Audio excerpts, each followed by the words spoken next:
Assalamualaikum warahmatullahi wabarakatuh. Perkenalkan, saya Imam Darmawan dengan NPM 2216031088. Saya Adelina Azhara dengan NPM 22160311080. Saya Ismi Karlina dengan NPM 2216031148. Pada video kali ini kami akan membahas mengenai peran media dalam perkembangan demokrasi. Demokrasi merupakan sistem pemerintahan yang dipegang oleh rakyat secara langsung atau melalui pemilihan umum, referendum, atau mekanisme partisipasi lainnya. Prinsip dasar demokrasi adalah kedaulatan rakyat, di mana pemerintahan dijalankan sesuai dengan kehendak mayoritas dengan menghormati hak-hak minoritas. Demokrasi langsung bermakna bahwa rakyat berperan penting dan memiliki pengaruh terhadap keadaan politik yang terjadi. Rakyat ikut sertakan dalam memberikan suara atau pendapat dalam menentukan suatu keputusan secara langsung. Demokrasi tidak langsung atau demokrasi perwakilan adalah demokrasi di mana rakyat memilih wakil-wakilnya melalui pemilihan umum. Para wakil rakyat tersebut ditunjuk untuk membuat keputusan politik berdasarkan aspirasi dari masyarakat yang diwakilinya. Suatu negara menjalankan demokrasi ini karena jumlah penduduk yang bertambah dan wilayah negara yang semakin luas, sehingga rakyat tidak bisa mengambil kebijakan secara langsung. Demokrasi perwakilan dengan sistem referendum adalah gabungan dari demokrasi langsung dan tidak langsung. Rakyat akan memilih wakil-wakilnya untuk duduk di lembaga legislatif, tetapi wakil rakyat tersebut diawasi dengan referendum dan inisiatif rakyat. Referendum adalah pemungutan suara untuk mengetahui kehendak rakyat secara langsung. Terdapat dua macam referendum. Referendum yang pertama adalah referendum obligator, yaitu kebijakan yang hanya dapat dilakukan oleh pemerintah jika telah disetujui oleh rakyat dengan suara terbanyak. Referendum yang kedua adalah referendum fakultatif, yaitu kebijakan yang telah dibuat oleh pemerintah yang kemudian akan disetujui jika sejumlah rakyat meminta diumumkan kebijakan atau undang-undang dalam jangka waktu tertentu. Saat ini, sistem demokrasi adalah sistem yang dipandang paling baik di dunia dikarenakan sistem demokrasi hampir sebagai asas fundamental dalam memfasilitasi peran masyarakat dalam menyelenggarakan pemerintah. Negara Indonesia sendiri adalah negara yang berdemokrasi. Indonesia menganut demokrasi Pancasila dengan memperhatikan ketentuan yang ada di Undang-Undang Dasar 1945. Asas kedaulatan rakyat dilaksanakan dalam dua tahap, yaitu tahap pelaksanaan langsung oleh rakyat, kemudian dilanjutkan tahap kedua, yaitu tahap tidak langsung yang dilaksanakan oleh lembaga-lembaga perwakilan. Berdasarkan jenis-jenis demokrasi yang telah dijelaskan, dapat disimpulkan bahwa rakyat berperan penting dalam menjalankan sistem demokrasi, seperti melakukan pemilihan umum untuk mendapatkan wakil-wakil yang bertanggung jawab dan dapat menyejahterakan seluruh rakyat. Informasi dan isu-isu mengenai demokrasi bisa kita dapatkan melalui media. Media juga dapat membantu masyarakat berdiskusi terkait opininya terhadap isu-isu tersebut.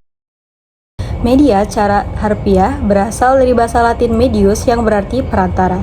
Dalam konteks komunikasi, media diartikan sebagai alat atau saluran yang digunakan untuk menyampaikan pesan dari komunikator kepada halayak. Dengan kata lain, media menjadi jembatan yang menghubungkan pengirim dan penerima informasi. Berikutnya ada fungsi media. Yang pertama, sebagai sumber informasi dan pengetahuan. Media berperan penting dalam menyebarluaskan informasi dan pengetahuan kepada masyarakat luas. Masyarakat mendapatkan berita aktual hingga informasi hiburan melalui berbagai media. Seperti contohnya pada berita yang diterbitkan oleh Tribun Lampung, yaitu pada berita pantau pencoblosan ulang Wali Kota Bandar Lampung sayangkan adanya dugaan kecurangan. Berita di atas termasuk ke dalam contoh teori agenda setting karena berita yang disampaikan oleh Tribun Lampung dapat mempengaruhi atau mengubah sudut pandang masyarakat setelah membaca berita tersebut. Masyarakat akan menilai bahwa berita tersebut mengarah kepada tindak kecurangan pada pemilihan umum yang dilaksanakan. Namun dengan adanya pantauan dari Wali Kota Bandar Lampung, maka masyarakat akan percaya bahwa pemilu yang sedang dilaksanakan akan meminimalisir adanya kecurangan di dalamnya. Contoh lainnya yaitu pada berita yang disampaikan oleh Tribun Lampung melalui media massa YouTube. Pada berita ini menampilkan bahwa adanya video klarifikasi dari KPU terhadap caleg dari fraksi PKB yang mengamuk di salah satu TPS.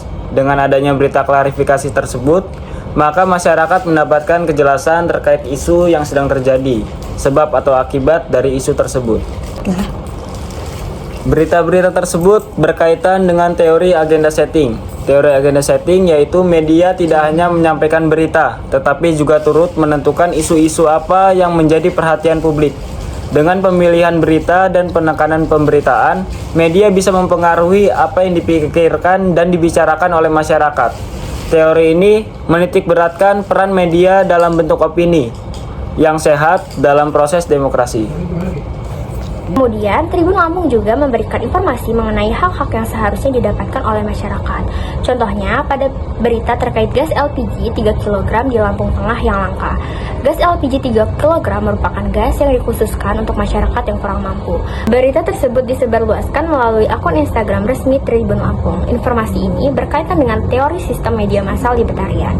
Teori sistem media massal libertarian adalah teori yang memandang media sebagai pilar keempat demokrasi atau the fourth estate, selain dari legislatif, eksekutif, dan yudikatif.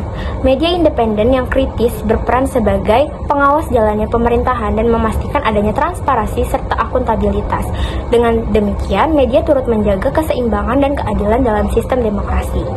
Selanjutnya, Tribun Lampung juga membuka ruang diskusi bagi masyarakat untuk menyampaikan opini mereka, seperti komentar di laman YouTube Tribun Lampung berikut ini. Hal ini berkaitan dengan teori demokrasi partisipatif. Teori ini menekankan pentingnya partisipasi masyarakat dalam proses demokrasi. Media dapat menjadi alat bagi masyarakat untuk terlibat aktif dalam pengambilan keputusan, bukan hanya sebagai penerima informasi pasif. Media sosial dan platform online lainnya dapat memfasilitasi partisipasi masyarakat dalam proses demokrasi, seperti melalui survei online, petisi, dan crowdfunding. Sekian dari kami tentang peran Tribun Lampung terhadap perkembangan demokrasi di Provinsi Lampung. Semoga apa yang kami sampaikan dapat bermanfaat. Terima kasih. Wassalamualaikum warahmatullahi wabarakatuh.